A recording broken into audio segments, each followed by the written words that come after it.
স্বাগত এখন সকালে পুরো আয়োজনের সাথে আছি আমি ইসরাত মুক্তি।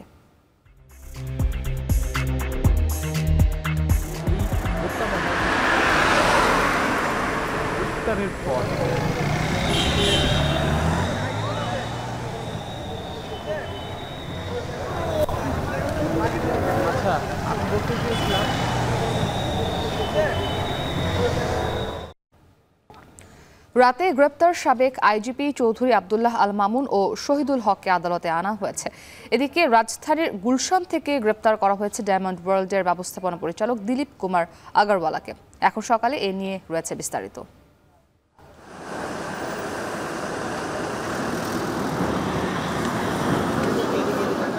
এই ধরনের একটা স্পর্শকাতর বিপজ্জনক পারমাণবিক বিদ্যুৎ প্রকল্প, সেখানে যদি দুর্নীতির প্রশ্নটা সামনে আসে তাহলে আমাদের নিরাপত্তাগত বিষয়টা নিয়ে উদ্বেগ প্রকাশের যথেষ্ট কারণ আছে। যতগুলো প্রজেক্ট সাইন হয়েছে গত 15 বছরে একটা বড় অংশই ওভার এস্টিমেটেড। যেহেতু বিশেষ আইনে দেওয়া হয়েছে, সেগুলো হয় রাজনৈতিক বিবেচনা দেওয়া হয়েছে, না হলে টাকার বিনিময়ে দেওয়া হয়েছে। স্বাভাবিকভাবেই প্রতিটা প্রজেক্টের অ্যাকচুয়াল কস্ট কত এবং কি আছে সেগুলো দেখার দরকার। পারমাণবিক বিদ্যুৎ কেন্দ্র নির্মাণে এশিয়ায় সর্বোচ্চ ব্যয় করেছে বাংলাদেশ। বিশেষজ্ঞরা বলছেন, অতিরিক্ত ব্যয়ের খরচ যোগাতে বিদ্যুতের দাম বাড়িয়ে গ্রাহকের উপর ভর্তুকির দায় চাপানো হয়েছে। জ্বালানি নিরাপত্তা নিশ্চিতে রূপপুর সহ রাষ্ট্রীয় মেগা প্রকল্পগুলো নতুন করে খতিয়ে দেখার পরামর্শ। এ নিয়েও এখন সকালে রয়েছে বিস্তারিত। মধ্যরাতে সদ্য সাবেক আইজিপি চৌধুরী আব্দুল্লাহ আল মামুন ও সাবেক আইজিপি AKM শহীদুল হককে গ্রেপ্তার করা হয়েছে। মঙ্গলবার দিবাগত রাত 12:30টার দিকে পুলিশের সাবেক মহাপরিদর্শক চৌধুরী আব্দুল্লাহ আল মামুন ও AKM শহীদুল হককে গ্রেপ্তার করা হয়। পরে রাত 1টার দিকে ডিএমপির গণমাধ্যম ও জনসংযোগ বিভাগ থেকে জানানো হয়, সাবেক আইজিপি শহীদুল হককে উত্তরা 16 নম্বর সেক্টর থেকে গ্রেপ্তার করা হয়েছে। অন্যদিকে সদ্য সাবেক আইজিপি চৌধুরী আব্দুল্লাহ আল মামুন সেনা হেফাজতে ছিলেন। তার বিরুদ্ধে মামলা হওয়ায় তিনি সেনা হেফাজতে থাকা অবস্থায় আত্মসমর্পণের ইচ্ছা প্রকাশ করেন। পরে তাকে পুলিশ হেফাজতে নেওয়া হয়।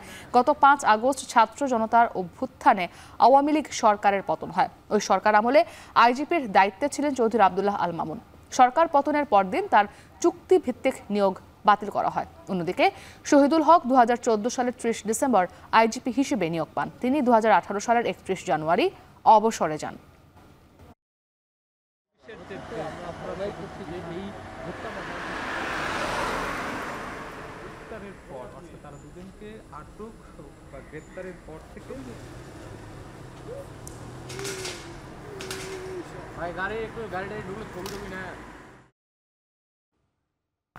দর্শক, আমরা যে বিষয়ে আপনাদেরকে জানাচ্ছিলাম যে গতকাল রাতে সাবেক 2 আইজিপিকে গ্রেপ্তার করা হয়েছে।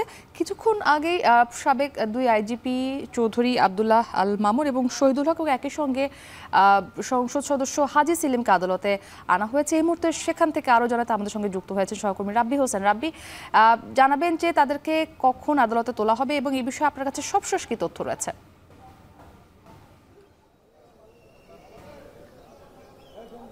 পুলিশের সাবেক 2 আইজিপি শহীদুল হক এবং আব্দুল্লাহ আল মামুনকে আজকে কিছুক্ষণ আগে আদালতে আনা হয়েছে। পাশাপাশি আমরা দেখেছি যে ঢাকা জেলার সাবেক অতিরিক্ত পুলিশ সুপার আব্দুল্লাহিল কাফিকেও আজকে আদালতে আনা হয়েছে। কিছুক্ষণের মধ্যে তাদেরকে আদালতে তোলা হবে। আমরা যদি আদালতের যে পরিবেশটি আসলে একটু বর্ণনা করি, যে এখানে অসংখ্য পুলিশ সদস্যরা রয়েছেন, তারা এখানে নিরাপত্তা দিচ্ছেন। আমরা একটু যদি বলি যে মুদি দোকানি আবু সাইদ হত্যায় সাবেক আইজিপি আব্দুল্লাহ আল মামুনকে 10 দিনের রিমান্ড চেয়েছে পুলিশের পক্ষ থেকে। তাদেরকে কিছুক্ষণের মধ্যে আদালতে তোলা হবে।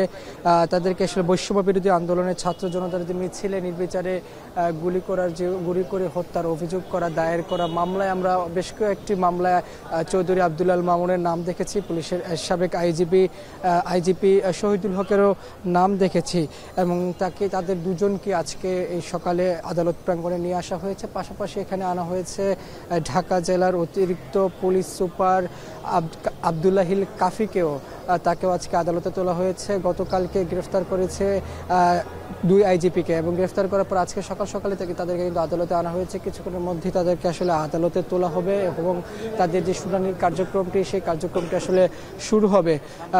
তবে আব্দুল্লাহিল কাফি সম্পর্কে যদি একটু বলে রাখি, যে এই যে এই কোটা সংস্কার আন্দোলন ঘিরে বিশেষ করে আশুলিয়াতে ছাত্র জনতার উপর যেই তাদেরকে হত্যাকাণ্ডের অভিযোগে, বিশেষ করে হত্যা করে পুড়িয়ে ফেলার অভিযোগে তাকে কিন্তু গ্রেফতার করে পুলিশ। এরপরে কিন্তু ডিবি হেফাজতে তাকে আসলে নিয়ে যাওয়া হয়েছিল।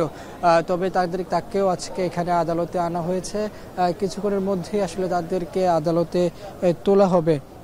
এবং আমি যদি আরেকটু বলে রাখি যে এখানে মুদি দোকানি আবু সাইদ হত্যায় সাবেক আইজিপি মামুনকে 10 দিনের রিমান্ড চেয়েছে পুলিশ, অর্থাৎ জিজ্ঞাসাবাদ করার জন্য আজকে তাদেরকে এখানে আদালতে আনা হয়েছে। এবং কিছুক্ষণের মধ্যেই কিন্তু আদালতের যে কার্যক্রমটি সেটি শুরু হবে। এবং এখানে পুলিশ সদস্যরা, বিশেষ করে এখানে আইন শৃঙ্খলা বাহিনীর সদস্যরা তারা আসলে প্রস্তুতি শুরু করেছেন ইতিমধ্যে, এবং কিছুক্ষণের মধ্যেই কিন্তু তাদেরকে আসলে আদালতে তোলা হবে। এখানে পাশাপাশি আমরা যদি যতটুকু খবর পেয়েছি যে সংসদ সদস্য, সাবেক সংসদ সদস্য হাজি সেলিমও কিন্তু আদালতে রয়েছেন, আমরা এমনটি আসলে খবর পেয়েছি। তবে যখন আদালতে তোলা হবে তখন আরও সুষ্ঠুভাবে আসলে বোঝা যাবে বা আরও পরিষ্কার হওয়া যাবে যে আসলে কোন কোন মামলায় তাদেরকে আজকে আবার নতুন করে দেখানো হবে। তবে আমরা দেখেছি যে কোটা সংস্কার আন্দোলন ঘিরে নানা জায়গায় সহিংসতার ঘটনায় বিভিন্ন হত্যা মামলা হয়েছে। সেই মামলায় আমরা দেখেছি যে সাবেক আইজিপি শহীদুল হক এবং আব্দুল আল মামুনের নামও কিন্তু আমরা দেখেছি বেশ কয়েকটি মামলাতে। এরপরে কিন্তু নানা জায়গায় কিন্তু প্রতিবাদের ঝড় উঠে যে তাদেরকে আসলে গ্রেফতার করার জন্য বা তাদেরকে আসলে যেহেতু তাদের কাছে তাদের মামলা রয়েছে, হত্যা মামলা, তাদেরকে আসলে গ্রেফতার করার জন্য। এবং গতকালকে তাদের দুজনকে আসলে গ্রেফতার করে এবং চৌধুরী আব্দুল আল মামুন সেনাবাহিনীর তত্ত্বাবধানে ছিলেন তখন তিনি নিজেই আসলে আত্মসমর্পণ করেন, এমনটা আসলে আমাদেরকে জানিয়েছিলেন ডিএমপির পক্ষ থেকে। এবং আমরা দেখেছি উত্তরা থেকে আরেক আইজিপি শহীদুল হক, তাকেও কিন্তু গ্রেফতার করা হয়েছে গতকালকে। এবং আজকে গ্রেফতার করার পর সাত সকালে তাদেরকে আসলে আদালতে আনা হয়েছে। এখনও আদালতের কার্যক্রম সেটি আসলে শুরু হয়নি। কার্যক্রমে অনেক প্রস্তুতি রয়েছে, অনেক আনুষ্ঠানিকতা রয়েছে, সেই কার্যক্রমগুলো আসলে এখন চলছে। তবে কিছুক্ষণের মধ্যেই আসলে তাদের এই 3 জনকে আজকে আদালতে তোলা হবে। এবং যেহেতু পুলিশ 10 দিনের রিমান্ড চেয়েছে জিজ্ঞাসাবাদ করার জন্য, সেটি আসলে কতদিন মঞ্জুর হয় বা সেই রিমান্ড আসলে নামঞ্জুর হয় কিনা সে বিষয়টি আরও বিস্তারিত জানা যাবে যখন তাদেরকে আদালতে তোলা হবে, তুলে শুনানির কার্যক্রমটি আসলে শুরু হবে। এ বিষয়ে আরও বিস্তারিত জানা যাবে। আমি যদি আর একটু বলি যে পুলিশের সাবেক আইজিপি আব্দুল্লাহ আল মামুন ও শহীদুল হককে গতকালকে কিন্তু গ্রেফতার করা হয়েছে। ডিবি পুলিশ আসলে জানিয়েছিল তারা, বিশেষ করে এখানে আব্দুল্লাহ আল মামুন তাকে সেনা হেফাজতে থাকা অবস্থায় আত্মসমর্পণের ইচ্ছে প্রকাশ করায় তাকে আসলে রাতে তাদেরকে নিয়ে আসা হয় পুলিশ হেফাজতে। এবং আমি যদি আর একটু বলি যে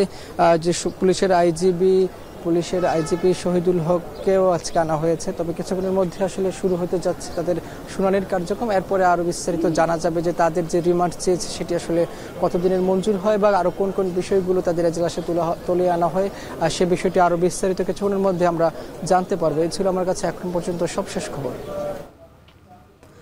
সিএমএম আদালত প্রাঙ্গণ থেকে আমাদের সঙ্গে যুক্ত ছিলেন রাব্বি হোসেন। এদিকে ডায়মন্ড ওয়ার্ল্ডের ব্যবস্থাপনা পরিচালক দিলীপ কুমার আগরওয়ালাকে মধ্যরাতে গ্রেপ্তার করেছে র্যাব 1। মঙ্গলবার রাজধানীর গুলশান থেকে তাকে গ্রেপ্তার করা হয়। এর আগে রাত 10টার পরে দিলীপ আগরওয়ালাকে গ্রেপ্তারে গুলশান 1 নম্বরের আকাশ টাওয়ারে অভিযান চালানো হয়। ওই ভবনে ডায়মন্ড ওয়ার্ল্ডের শোরুম ও তার অফিস রয়েছে। পরে রাত 1:45টার দিকে ওই অফিস থেকে র্যাব 1 গ্রেপ্তার করেন ডায়মন্ড ওয়ার্ল্ডের ব্যবস্থাপনা পরিচালককে। জানা গেছে দিলীপ আগরওয়ালার বিরুদ্ধে মামলা রয়েছে। এর আগে মঙ্গলবার বিকেলে পুলিশের অপরাধ তদন্ত বিভাগ সিআইডি এক বার্তায় জানায়, স্বর্ণ ও হীরা চোরাচালান সহ বেশ কিছু অভিযোগে ডায়মন্ড ওয়ার্ল্ড এবং এর স্বার্থ সংশ্লিষ্ট ব্যক্তিদের বিরুদ্ধে অনুসন্ধান শুরু করেছে সিআইডির ফিনান্সিয়াল ক্রাইম ইউনিট।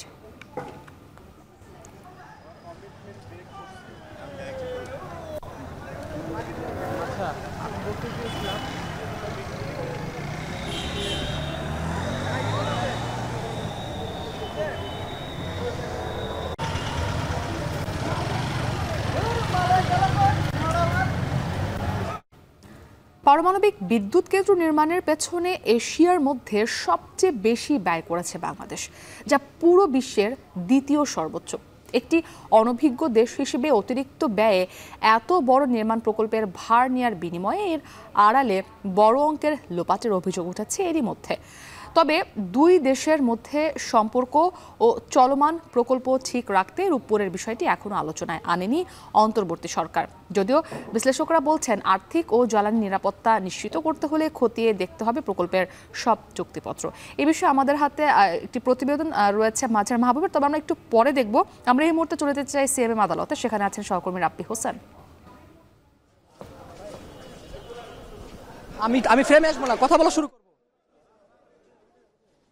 আদালতে তোলা হচ্ছে দুই আইজিপি আব্দুল্লাল মামুন এবং পুলিশের আরেক আইজিপি শহীদুল হক। তাদেরকে আজকে সাত সকালে আদালতে আনা হয়েছে। পাশাপাশি এখানে আদালতে আনা হয়েছে ঢাকা জেলার অতিরিক্ত পুলিশ সুপার আব্দুল্লাহিল কাফিকেও আজকে আদালতে আনা হয়েছে সাত সকালে। তাদেরকে রিমান্ডের আবেদন করা হয়েছে 10 দিনের, এবং আমরা দেখছি তাদেরকে আদালতে তোলা হচ্ছে।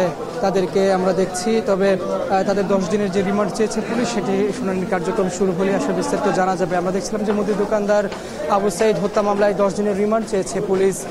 সেই রিমান্ড এখন আসলে তাদেরকে আদালতে তোলা হচ্ছে। এই 3 জনকে গতকালকে গ্রেফতার করা হয়েছিল পুলিশের দুই আইজিপি আব্দুল্লাহ আল মামুন এবং শহীদুল হক। পাশাপাশি এখানে ঢাকা জেলার সাবেক অতিরিক্ত পুলিশ সুপার আব্দুল্লাহিল কাফিকেও আজকে আদালতে আনা হয়েছে। আমরা 3 জনকে আদালতে তুলতে দেখেছি। এই মুহূর্তে তাদেরকে এজলাসের ভেতরে নিয়ে যাওয়া হয়েছে। তাদের শুনানির কার্যক্রম সেটি আসলে শুরু হয়েছে, এবং কিছুক্ষণের মধ্যে আমরা আসলে শুনানির কার্যক্রমটি শেষ হলে বলতে পারবো যে তাদেরকে কতদিনের রিমান্ড মঞ্জুর করেছে আদালত। তবে যদি আমি একটু বলে রাখি যে বৈষম্য বিরোধী ছাত্র আন্দোলনে ছাত্র জনতার মিছিলে নির্বিচারে গুলিবর্ষণে রাজধানী মোহাম্মদপুরে মুদি দোকানি আবু সাইদ হত্যা মামলায় গ্রেফতার করে পুলিশের সাবেক আইজিপিকে আজকে আদালতে আনা হয়েছে। পাশাপাশি এখানে 3 জনকে আনা হয়েছে। আমরা 3 জনের মধ্যে উল্লেখযোগ্য রয়েছে পুলিশের সাবেক আইজিপি শহীদুল হক এবং ঢাকা জেলার অতিরিক্ত পুলিশ সুপার আব্দুল্লাহিল কাফি। তার বিরুদ্ধে রয়েছে সে আশুলিয়াতে ছাত্রদেরকে হত্যা করে তারপরে আগুনে পুড়িয়ে দেওয়ার একটি অভিযোগ কিন্তু আব্দুল্লাহিল কাফির বিরুদ্ধে রয়েছে। আমরা দেখছি এখানে তাদের এজলাসের যে শুনানির কার্যক্রমটি চলছে। কিছুক্ষণের মধ্যে যখন শেষ হবে তখন আরও আমরা বিস্তারিত বলতে পারবো যে তাদের রিমান্ডের বিষয়টি আসলে কতদিনের মঞ্জুর করেছে আদালত। এখন পর্যন্ত এই ছিল আমার কাছে সবশেষ খবর। আদালতে তোলা হয়েছে সাবেক দুই আইজিপি চৌধুরী আব্দুল্লাহ আল মামুন ও শহীদুল হককে। আমরা যুক্ত ছিলাম সেখানে, পরবর্তীতে বিস্তারিত জানাতে আবারও যুক্ত হব। পারমাণবিক বিদ্যুৎ কেন্দ্র নির্মাণের পেছনে এশিয়ার মধ্যে সবচেয়ে বেশি ব্যয় করেছে বাংলাদেশ, যা পুরো বিশ্বের দ্বিতীয় সর্বোচ্চ। একটি অনভিজ্ঞ দেশ হিসেবে অতিরিক্ত ব্যয়ে এত বড় নির্মাণ প্রকল্পের ভার নেয়ার বিনিময়ে এর আড়ালে বড় অঙ্কের লোপাটের অভিযোগ উঠেছে এরই মধ্যে। এ বিষয়ে আমাদের হাতে সহকর্মী মাঝার মাহবুবের একটি প্রতিবেদন রয়েছে, আমরা দেখে আসবো। আওয়ামী শাসনামলে বিদ্যুৎ ব্যবস্থার উন্নয়নে সবচেয়ে বড় ও অগ্রাধিকার প্রকল্প ছিল রূপপুর পারমাণবিক বিদ্যুৎ কেন্দ্র। তবে যুক্তরাষ্ট্রভিত্তিক গ্লোবাল ডিফেন্স কর্পোরেশনের এক প্রতিবেদন বলছে, শেখ রেহানার কন্যা টিউলিপের মধ্যস্থতায় রূপপুর প্রকল্পের আড়ালে $500 কোটি হাতিয়ে নিয়েছেন শেখ হাসিনা ও তার ছেলে জয়। 2016 সালে শুরু হওয়া 1200 মেগাওয়াট রূপপুর প্রকল্পে $12.65 বিলিয়ন বিনিয়োগ ধরলেও আনুষাঙ্গিক ব্যয় দাঁড়ায় $13 বিলিয়ন বেশি, যার 90% ঋণ দেবে রাশিয়া আর $1.1 বিলিয়ন কিছু বেশি ব্যয় করবে বাংলাদেশ। গ্লোবাল ডিফেন্স কর্পোরেশনের ওই প্রতিবেদনে দাবি করা হয়, প্রকৃত খরচের তুলনায় রূপপুর প্রকল্পের অবকাঠামো নির্মাণ ও চুল্লি কেনা বাবদ মাত্রাতিরিক্ত বেশি ব্যয় দেখানোর বিনিময়ে $5 বিলিয়ন ঘুষ নিয়েছেন শেখ হাসিনা ও তার ছেলে।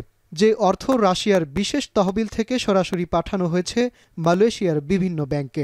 বিনিময়ে বাংলাদেশের মতো একটি অনভিজ্ঞ দেশকে অতিরিক্ত ব্যয়ে পারমাণবিক সুবিধা দিয়েছে রাশিয়া। তবে এ অভিযোগ অস্বীকার করেছে রোসাটম ও রাশান সরকার। একাধিক সূত্র বলছে, বাংলাদেশ কর্তৃপক্ষের আওতার বাইরেও রোসাটমের সঙ্গে আরও একটি চুক্তি হয়েছে রাশান সরকারের। ওই চুক্তির আওতায় বিনিয়োগের একটি অংশ রোসাটমকে সরাসরি দেবে রাশিয়া, আরেকটি অংশ দেওয়া হবে শেখ হাসিনাকে। ঠিক কত ডলার রাশিয়া রোসাটম ও শেখ হাসিনার মধ্যে লেনদেন হচ্ছে তা অবগত ছিল না রূপপুর প্রকল্পের বাংলাদেশ কর্তৃপক্ষ। আর প্রকল্পের কাজ শুরুর আগে এ লেনদেনে রাশিয়াকে রাজি করাতে শেখ হাসিনার সময় লেগেছে অন্তত 1 বছর। তবে প্রশ্ন উঠতে পারে, $12.5 বিলিয়ন প্রকল্পের বিনিময়ে অতিরিক্ত $5 বিলিয়ন শেখ হাসিনাকে দিয়ে রাশিয়ার লাভ কোথায়, যার বিনিয়োগের ঋণ পরিশোধ শুরু হবে 2027 থেকে। জিডিসির ওই প্রতিবেদনের বিপরীতে এমন প্রশ্ন রূপপুর কর্তৃপক্ষের। ওয়ার্ল্ড নিউক্লিয়ার এজেন্সি ও সংশ্লিষ্ট দেশের সরকারি তথ্য বিশ্লেষণ করে জানা গেছে, ভারত, রাশিয়া, তুরস্ক, জাপান ও দক্ষিণ কোরিয়ায় পরমাণু বিদ্যুৎ কেন্দ্রে প্রতি ইউনিট নির্মাণ ব্যয় গড়ে $1,556 বা $1,85,000 টাকা থেকে সর্বোচ্চ $5,081 বা $6,06,000 টাকা। কিন্তু রূপপুরে প্রতি ইউনিটের ব্যয় $5,890 বা $6,89,000 টাকা। শুধুমাত্র যুক্তরাজ্য ও হাঙ্গেরির তুলনায় কম হলেও এশিয়ায় নির্মাণ ব্যয় সর্বোচ্চ রূপপুর। এমনকি ভারত, তুরস্ক, ইরান, বুলগেরিয়া সহ বেশ কিছু দেশে আরও কম খরচে প্রকল্প নির্মাণ করেছে রোসাটম। যদিও অন্তর্বর্তীকালীন সরকারের দায়িত্ব পাওয়া বিজ্ঞান ও প্রযুক্তি বিভাগের ঊর্ধ্বতন কর্মকর্তারা বলছেন, এখনও রূপপুরের বিষয়ে কোনো আলোচনা হয়নি অভ্যন্তরে। প্রকল্প চালিয়ে যাওয়ারও ঘোষণা কর্তৃপক্ষের। তবে দুর্নীতির অনুসন্ধান চেয়ে ইতিমধ্যে রিট হয়েছে আদালতে।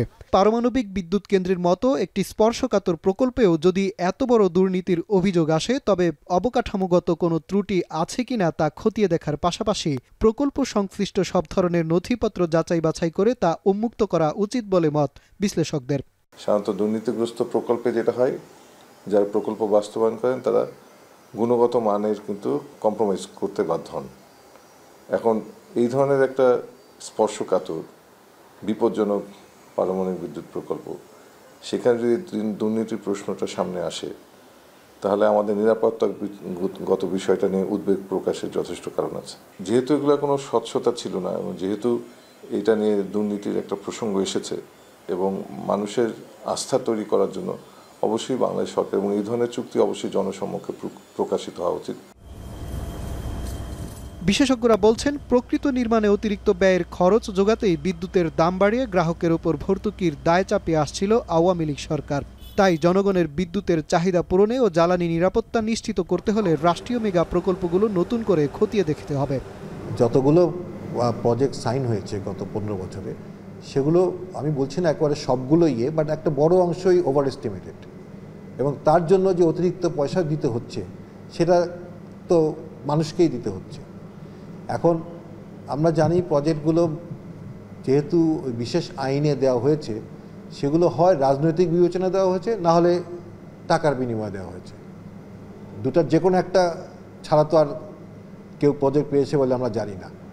তো স্বাভাবিকভাবেই এটার প্রতিটা প্রজেক্টের অ্যাকচুয়াল কস্ট কত এবং কি আছে সেগুলো দেখার দরকার। রূপপুর প্রকল্পের প্রথম ইউনিটের নির্মাণ কাজ শেষ হয়েছে 90%, আর দ্বিতীয় ইউনিটের কাজ বাকি 45%। এ পর্যন্ত রাশিয়ার ঋণে ব্যয় হয়েছে $8 বিলিয়ন। চুক্তি অনুযায়ী আরও $5 বিলিয়নের মতো খরচ করবে রাশিয়া। এবছরের ডিসেম্বরে চুল্লিতে জ্বালানি প্রবেশ ও আগামী বছরের শেষে উৎপাদনে যাওয়ার কথা রয়েছে প্রথম ইউনিটের। মাজহার মাহবুব, এখন, ঢাকা। পাল্টে গেছে শাহজালাল আন্তর্জাতিক বিমানবন্দরের চিত্র। আগে যেখানে লাগেজ পেতে অপেক্ষা করতে হতো ঘন্টার পর ঘন্টা, এখন সেখানে যাত্রী আসার আগেই কনভেয়ার বেল্টে পৌঁছে যাচ্ছে লাগেজ। ফ্রি টেলিফোনে যোগাযোগ করা যাচ্ছে স্বজনদের সঙ্গে। এমন সেবা পেয়ে উচ্ছ্বসিত যাত্রীরা। সিভিল এভিয়েশনের নবনিযুক্ত চেয়ারম্যান বলছেন, বিমানবন্দরের সেবা দেয়া সংস্থাগুলোর সমন্বয়ে জোর দেওয়ায় এমন সাফল্য মিলছে। নাইম আবির জানাবেন বিস্তারিত। হযরত শাহজালাল আন্তর্জাতিক বিমানবন্দরের সব থেকে যাত্রীদের বেশি যে অভিযোগটি ছিল সেটি হলো লাগেজ পেতে বিলম্ব হওয়া, লাগেজ কাটা কিংবা চুরি যাওয়া। তবে এই মুহূর্তে আমরা যে লাগেজ বেল্টে যে লাগেজগুলো দেখছি সেটি এয়ার ইন্ডিয়ার একটি ফ্লাইট, যেটি এসেছে দিল্লি থেকে। ফ্লাইটটি ঢাকায় ল্যান্ড করেছে 2টা 30 মিনিট, কিন্তু আমাদের ঘড়িতে এই মুহূর্তে বাজে 2টা 45 মিনিট, অর্থাৎ 15 মিনিটেই লাগেজগুলো বেল্টে চলে এসেছে।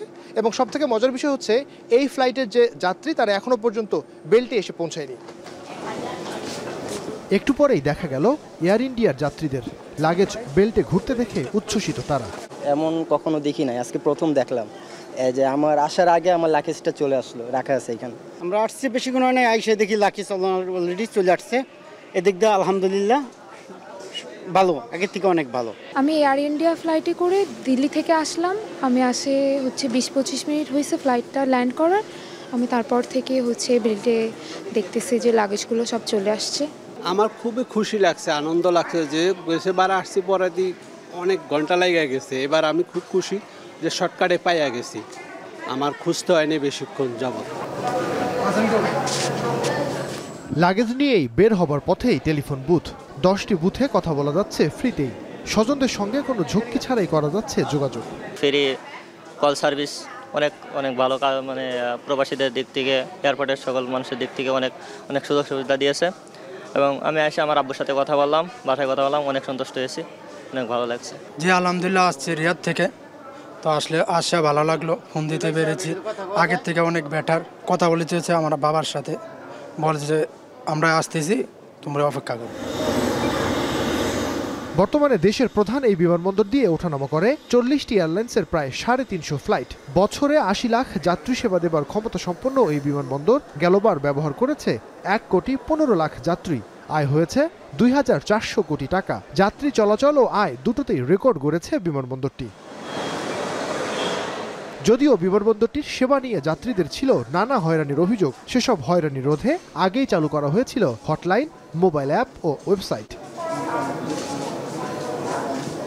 বর্তমানে 85% লাগেজ মিলছে সর্বোচ্চ 1 ঘন্টার মধ্যেই, বাকি লাগেজগুলো মিলছে অল্প সময়েই। আর 90% অভিযোগের সমাধান হচ্ছে হটলাইনেই। সেবার মান বাড়াতে এভিয়েশন সিকিউরিটির সাথে অতিরিক্ত 800 বিমান বাহিনীর সদস্য কাজ করছে বিমানবন্দরে। আমাদের 80 থেকে 85% লাগেজ যে স্টিপুলেটেড টাইমটা দেওয়া হয়েছে বিমান বাংলাদেশ এয়ারলাইন্স থেকে, first bag on the luggage belt by 18 minutes after chocks on of the aircraft, এবং 60 মিনিটসের মধ্যেই তাদের শেষ লাগেজটা আমরা চেষ্টা করছি।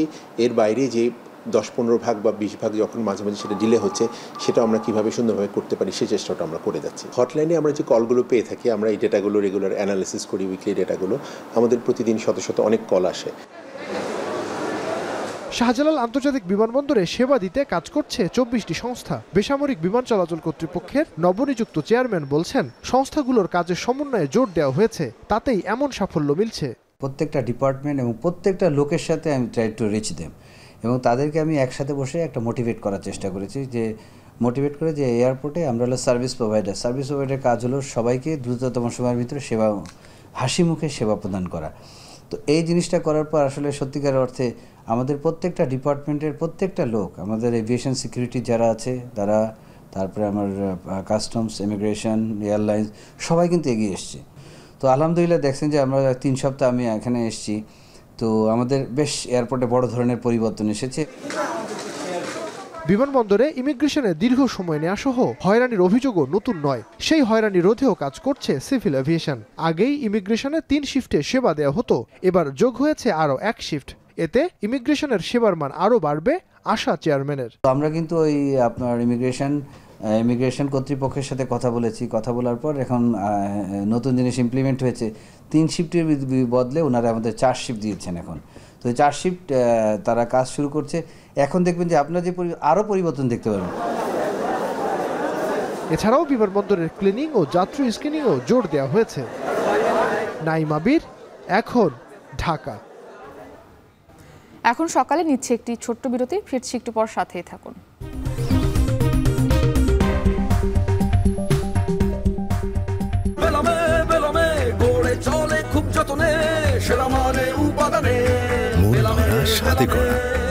New Zealand dairy, excellence in quality.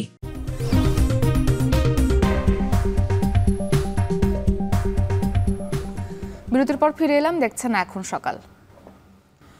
প্রাকৃতিক দুর্যোগে প্রতি বছর চরমভাবে ক্ষতিগ্রস্ত হচ্ছেন সুনামগঞ্জের কৃষকরা। চলতি বছর 3 দফা বন্যায় ফসলের ক্ষতি যেমন হয়েছে, তেমনি বানের পানিতে ঘরবাড়ি ভেসে যাওয়ায় চরম বেকায়দায় পড়েছেন হাওর পাড়ের কৃষকেরা। তবে সব ক্ষতি কাটিয়ে ঘুরে দাঁড়ানোর চেষ্টায় মাঠে মাঠে ব্যস্ত সময় পার করছেন তারা।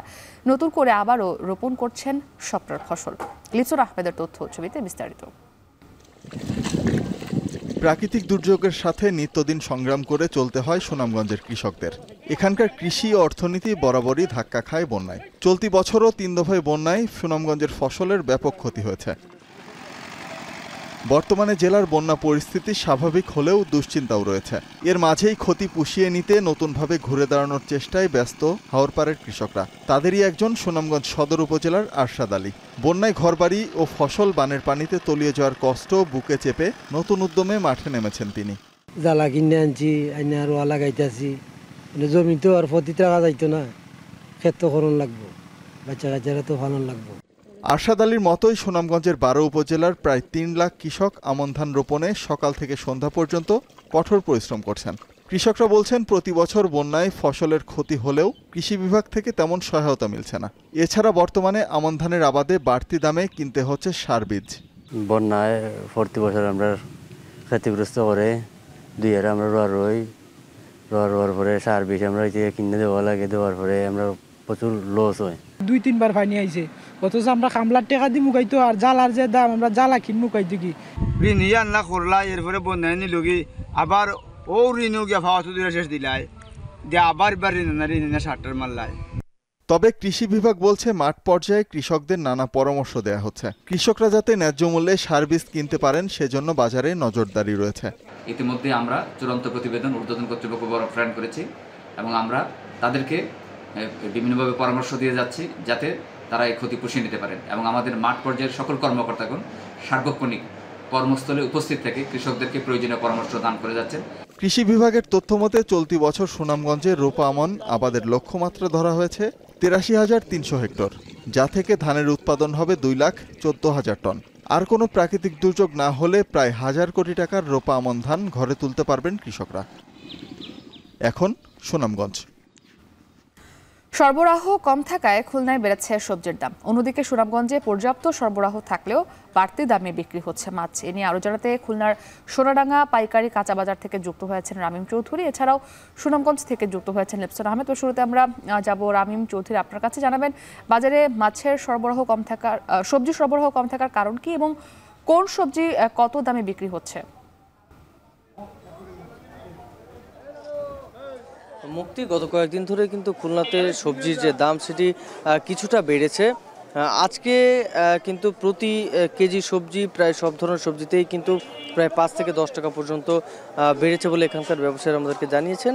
মূলত সবজির যে সরবরাহ বাজারে থাকে সেই সরবরাহ কিন্তু অনেকটাই কমে এসেছে।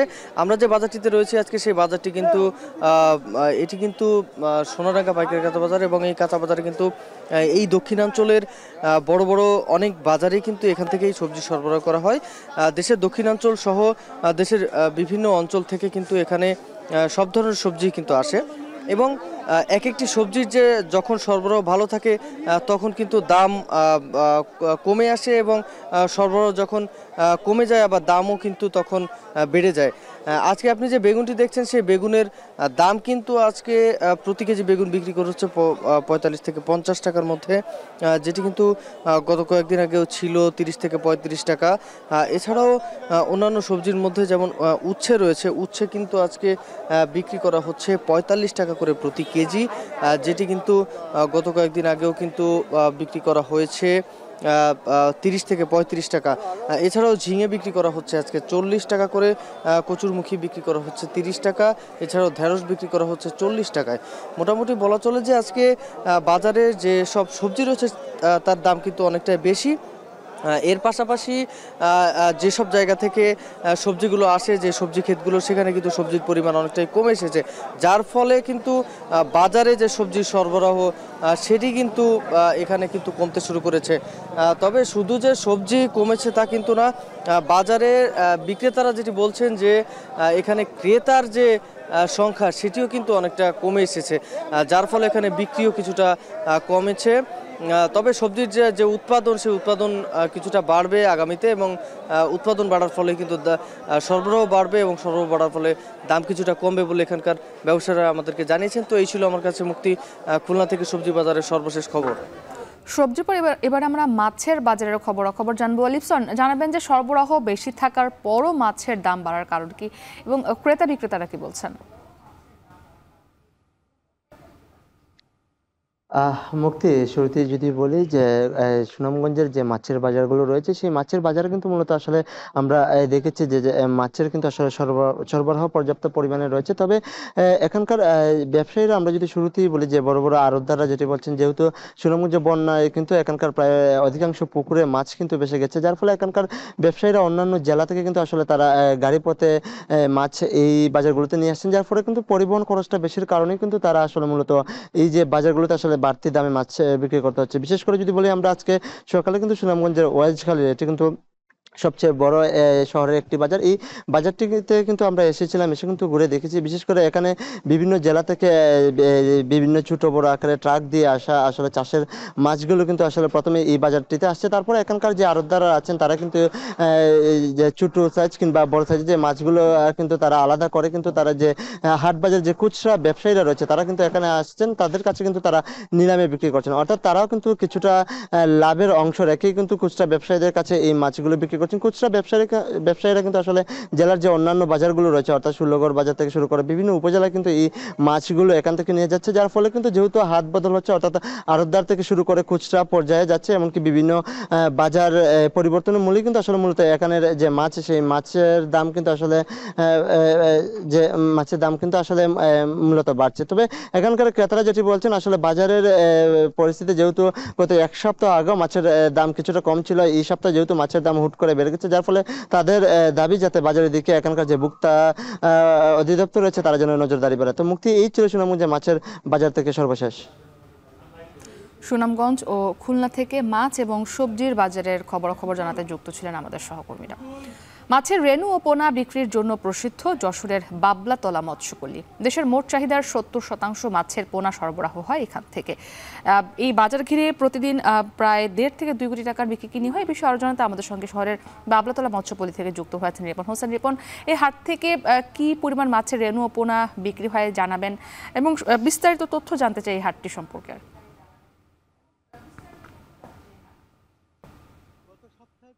সপ্তাহে আমরা দেখেছি যে বিক্রি কিনি বেড়েছে, অর্থাৎ যে বৃষ্টি হওয়ার কারণে যারা মাছ ব্যবসায়ী রয়েছেন তারা বলছেন যে বিক্রি কিনি বেড়েছে।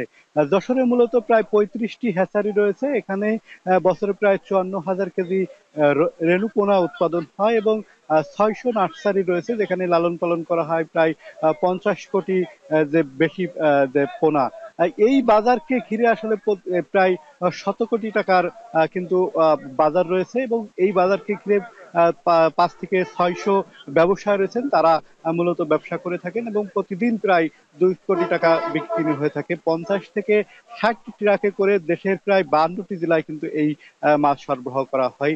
আপনাকে যদি একটু জানিয়ে রাখি যে 2529 হেক্টর জায়গায় এই যে রেণু উৎপাদন হয়, যা থেকে 12 কোটি 35 লাখ পোনা উৎপাদন হয়েছে এবছর। আমরা দেখেছি যে মাগুর যে মাছটি রয়েছে সেটি 1 থেকে 2 টাকা, কই মাছ সেটি 50 পয়সা থেকে 1 টাকা, ব্ল্যাক কাপ 400 টাকা কেজি বিক্রি হচ্ছে এই যে রেণু পোনার বাজারে। সব মিলে আমরা দেখেছি যে মাছের বিক্রি কিনি বেড়েছে। যারা ব্যবসায়ী রয়েছেন তারা বলছেন যে গত সপ্তাহের তুলনায় এ সপ্তাহে মাছের দাম বেড়েছে। তারা বলছেন যে চাহিদাও বেড়েছে, তবে তারা বলছেন যে উৎপাদন খরচ তাদের বেড়েছে। বছর যে মৌসুমের শুরু থেকে কিন্তু বৃষ্টি না হওয়ার কারণে তাদের বিক্রি কিনি কম ছিল এবং তাপমাত্রা বেশি থাকার কারণে মাছের উৎপাদনও কম হয়েছে। সেক্ষেত্রে মৌসুমের একদম শেষ পর্যায়ে এসে এখন বিক্রি কিনি বেড়েছে। তারা বলছেন যে মাছের দামটাও তারা ভালো পাচ্ছেন। তবে সাধারণ যারা ক্রেতা রয়েছেন তারা কিন্তু বলছেন যে এই মাছের দামটি আসলে বেশি হওয়ার কারণে তাদের যে পুকুর রয়েছে, জলাশয় রয়েছে,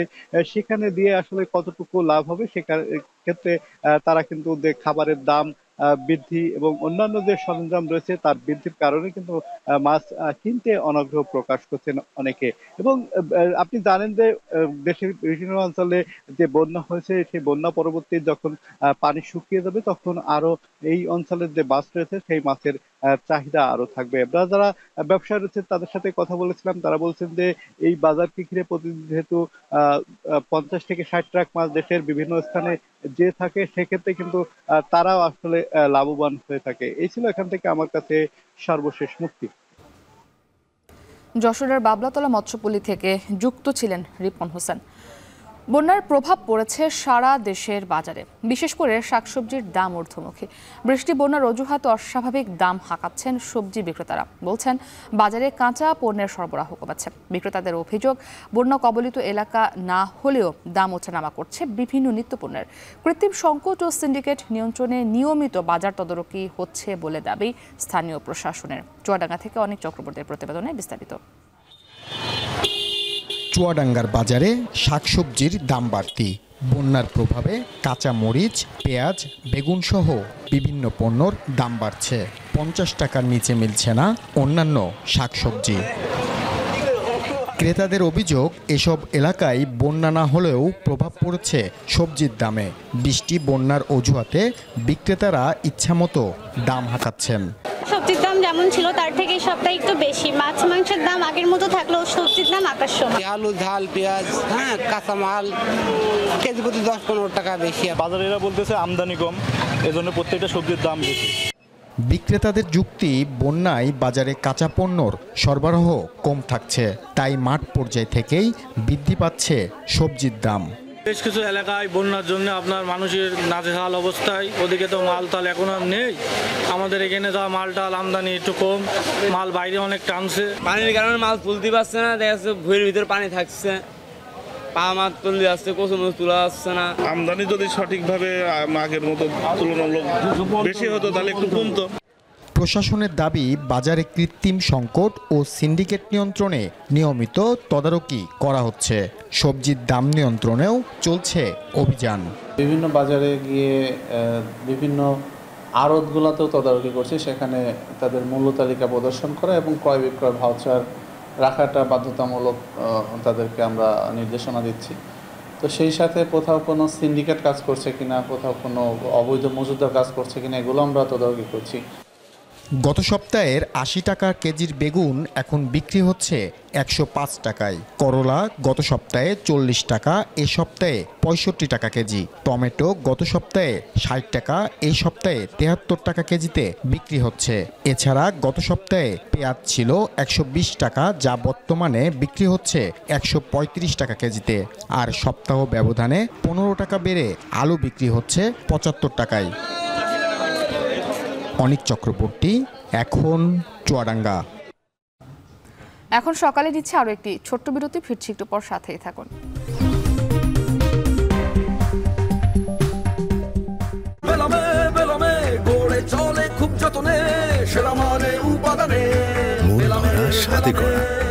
New Zealand Dairy, excellence in quality.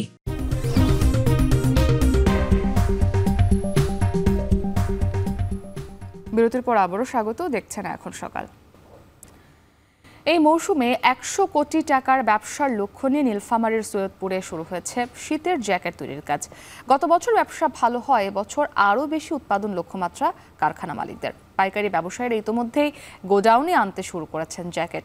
দেশের নানা প্রান্ত থেকে আসতে শুরু করেছেন ব্যবসায়ীরা, তবে পারিশ্রমিক কিছুটা কম বলছেন শ্রমিকরা। কারখানা মালিকরা বলছেন মৌসুম শুরু হলে বাড়বে পারিশ্রমিক। আশিকুর রহমান আশিকের ছবিতে আরও জানাবেন আমিরুল বাপ্পি। হিমালয়ের কোলঘাসা উত্তরের জনপদে শীতের আগমনী বার্তা পাওয়া যাবে অক্টোবরের মাঝামাঝি থেকেই। তার কিছুদিন পর থেকেই জাঁকিয়ে বসবে শীত। ধীরে ধীরে কুয়াশার চাদর মুড়ি দিয়ে পুরো দেশেই থাকবে শীতের প্রভাব। শীত মোকাবিলায় যেসব পোশাক আমাদের দেশে প্রচলিত, তার মধ্যে বড় জায়গা দখল করে আছে জ্যাকেট। দেশি বিদেশি বিভিন্ন ব্র্যান্ডের পাশাপাশি পোশাক জগতে বড় অংশ দখল করে আছে নীলফামারীর সৈয়দপুরে তৈরি জ্যাকেট। প্রতি বছরই পশ্চিমাঞ্চল সহ প্রায় সারা দেশেই লাখ লাখ পিস জ্যাকেট যায় এখান থেকে। জুলাইয়ের শেষ থেকেই কারখানাগুলোতে শুরু হয়েছে জ্যাকেট তৈরির কাজ। এখনও পুরোদমে শুরু না হলেও যত দিন যাবে ততই ব্যস্ততা বাড়বে বলছেন কারিগররা। ভিন্ন ভিন্ন কারখানায় তৈরি হচ্ছে ছোটদের ও বড়দের জ্যাকেট। তবে পারিশ্রমিক নিয়ে অভিযোগ করছেন কারিগররা। 2 বছর আগেও প্রতি জ্যাকেট তৈরিতে 120 থেকে 140 টাকা মজুরি পেলেও গেল বছর থেকে মজুরি নেমে এসেছে 100 টাকায়। মৌসুম পুরোপুরি শুরু না হওয়ায় মজুরি কম পাচ্ছে বলে জানান কারখানা মালিকরা। কয়েকদিন পর প্রতি জ্যাকেটে মজুরি বাড়বে 5 থেকে 10 টাকা। তবে স্বস্তির বিষয় হলো এখানে নেই কাঁচামালের কোনো সংকট। আমাদের ন্যায্য মূল্য আমরা পাচ্ছি না, আমাদের রেট দিন দিন কমতেছে। আগে ছিল একটা মালের রেট 130 হইতে 50 টাকা, এখন হইতেছে 90 থেকে 80 টাকা। 5 হইতে 600 টাকা কাজ করতে আমাদেরকে 2 দিন কাজ করার লাগে এই মালটাতে। অগ্রিম বিক্রি করলে যে মালটা আমরা শীতে 700 টাকায় বিক্রি করি, সেটা আমরা 600 টাকায় বিক্রি করি, 650 টাকায় বিক্রি করি, বা 550 টাকাও বিক্রি করতে হয়। এই ক্ষেত্রে শ্রমিকের যে মজুরিটা ওইখান থেকে কিছু লেস করতে হয়, বা আরও বিভিন্ন আদার সাইড আছে ওগুলো থেকে একটু লেস করতে হয়। শীতের মাল আমাদের অগ্রিম কিছু বানাইতে হয়, এই জন্য আমরা শীত থেকে 2 মাস আগে থেকে আমরা মাল বানা শুরু করি। বেচাকেনা শুরু হতে আরও ঢের দেরি, তাই তৈরি জ্যাকেট আপাতত গোডাউনে স্টক করছেন পাইকারি ব্যবসায়ীরা। তারা বলছেন সৈয়দপুরের শতাধিক কারখানায় পুরো মৌসুমে আনুমানিক 10 লাখ পিস জ্যাকেট তৈরি হয়। আর উৎপাদন খরচ থেকে শুরু করে খুচরা ব্যবসায়ী হয়ে ক্রেতার হাত পর্যন্ত পৌঁছতে আর্থিক লেনদেনের সম্ভাবনা প্রায় 100 কোটি টাকা। গতবার সবার মাল কিন্তু শেষ হয়ে গেছে, তো এই যে এটা আমাদের জন্য একটা পজিটিভ দিক। তো এবার আমরা অলরেডি শুরু করে দিয়েছি সে আশায়। কিছু কিছু পার্টিও আমাদের সাথে যোগাযোগ করছে। এবছর আমরা আরও 3 থেকে 3.5 মাস আগে থেকে স্টক করা শুরু করছি। শীতের 5-6 মাস আগে থেকে ছোট মালগুলো তৈরি করা শুরু করি।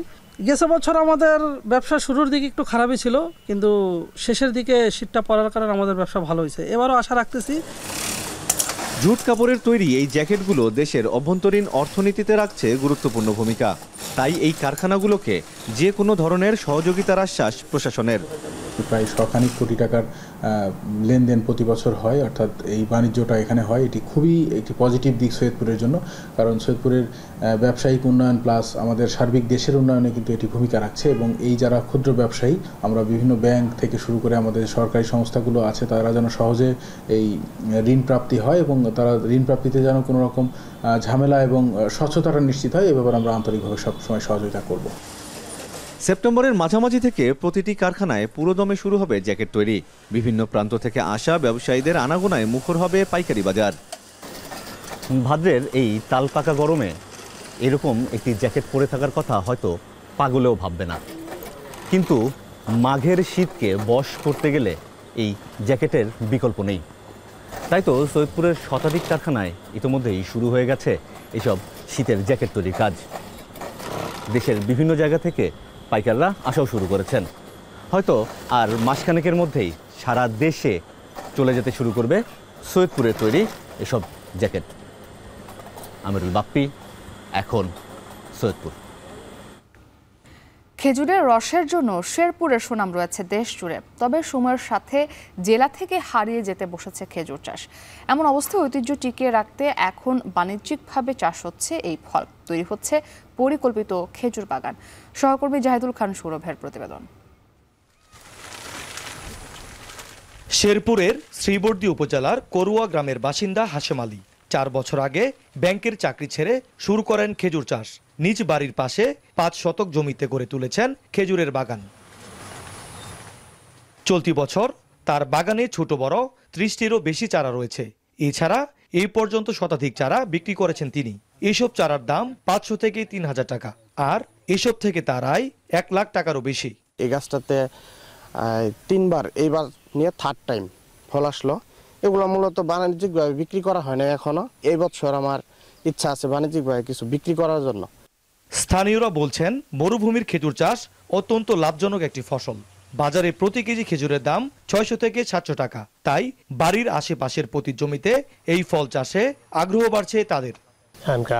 আল্লাহ দিলে চারা টারা অনেক হয়েছে, হব আশা করি ফল আইলে আমরা লাভবান হতে পারবো। অনেক ভালো ফল আসছে, এটা দেখে আমার এই বাগান করার ইচ্ছা জাগছে। তো আমিও চেষ্টা করব যে এরকম একটা বাগান করার। আমি এখান থেকে চারা নিয়ে আমার বাসায় যে কোনো একটা ছোট একটা জায়গা মতো আমি বাগানটা করব।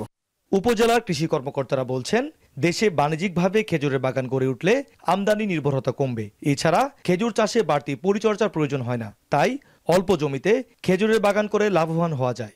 বাগান আমরা নিয়মিত পরিদর্শন করি এবং পরামর্শ দিয়ে আসতেছি।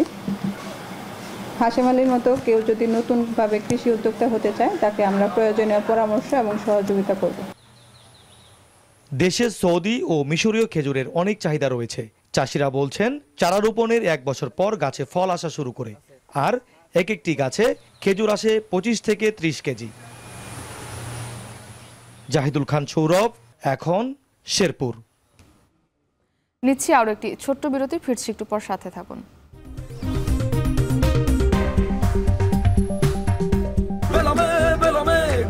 চলে খুব যতনে, সেরা মানে উপাদানে, সাথে করা New Cemetery, excellence in quality.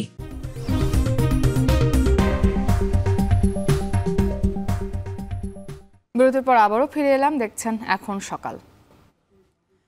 কানাডায় বেকারত্বের হার বেড়েছে আশঙ্কাজনক হারে। এজন্য অভিবাসীদের দায়ী করা হচ্ছে খোদ সরকারের পক্ষ থেকে। তাই বিদেশি কর্মীদের জন্য কাজের সুযোগ কমছে আগের চেয়ে বহুগুণে। স্থায়ী বাসিন্দা হওয়ার পথও সংকীর্ণ করে তুলতে কাজ করছে জাস্টিন ট্রুডোর সরকার। কানাডা থেকে আরও জানাবেন সৈয়দ ইফতেখার। আগামী বছরের নির্বাচনকে কেন্দ্র করে অভিবাসন নীতিতে কড়াকড়ি আরোপ করতে ব্যস্ত লিবারেল সরকার। একের পর এক উদার নীতি কঠোর করতে মরিয়া জাস্টিন ট্রুডো প্রশাসন। তারই ধারাবাহিকতায় অস্থায়ী বিদেশি কর্মী কমিয়ে আনা হচ্ছে চলতি সেপ্টেম্বর থেকেই।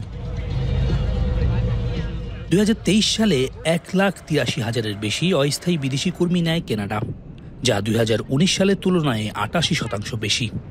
মূলত কোভিডকালের পর লাখ লাখ কর্মী বিভিন্ন খাতে কাজের জন্য আসেন উত্তর আমেরিকার এই দেশে, যার লাগাম টানা জরুরি মনে করছে ট্রুডো প্রশাসন। That I announced earlier this year. This year's level plan, to be announced in a couple months, will take into account and give a fuller portrait of temporary residents and permanent residents in this country. There are more measures to be announced. Visitor ভিসায় এসে চাকরি নিশ্চিত করতে পারলে work পারমিটের জন্য আবেদন করার সুযোগ ছিল এতদিন। সাময়িক এই প্রকল্পের মেয়াদ শেষের আগেই হঠাৎ তা বন্ধ হয়ে গেল। মূল্যস্ফীতি অনেকটা নিয়ন্ত্রণে থাকলেও বর্তমানে 6.4% বেকারত্বের হার মাথা ব্যথার কারণ হয়ে দাঁড়িয়েছে। দেশব্যাপী তালিকাভুক্ত বেকারের সংখ্যা প্রায় 14 লাখ। অভিযোগ রয়েছে অভিবাসীদের জন্য স্থানীয়রা কাজ পাচ্ছেন না। আর অভিবাসীদের পাল্টা অভিযোগ, তারা যে কাজ করছেন তার বেতন এখনো অনেক কম। আমাদের পড়াশোনার পর নতুন একটা জগতে আমরা প্রবেশ করব, তখন আমাদের অনেক পরিকল্পনা থাকবে। সেই ক্ষেত্রে আমাদের মনে হয় যদি মজুরি বাড়ানো হয় সেক্ষেত্রে খুব উপকার হবে আমাদের।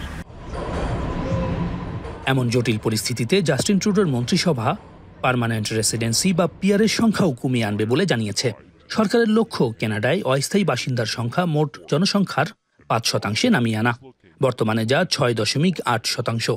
আদতে বেশিরভাগ কানাডিয়ান মনে করেন তাদের সরকার প্রয়োজনের চেয়ে অতিরিক্ত অভিবাসী নিয়ে এসেছে। সৈয়দ ইফতেখার, এখন কানাডা। শেষ করছে এখন সকাল। এখন টেলিভিশন ওয়েবসাইটে দেখতে ভিজিট করুন www.ekhon.tv, ফেসবুকে দেখতে ভিজিট করুন facebook.com/tv.ekhon, আর ইউটিউবে সরাসরি দেখুন youtube.com/c/ekhon tv।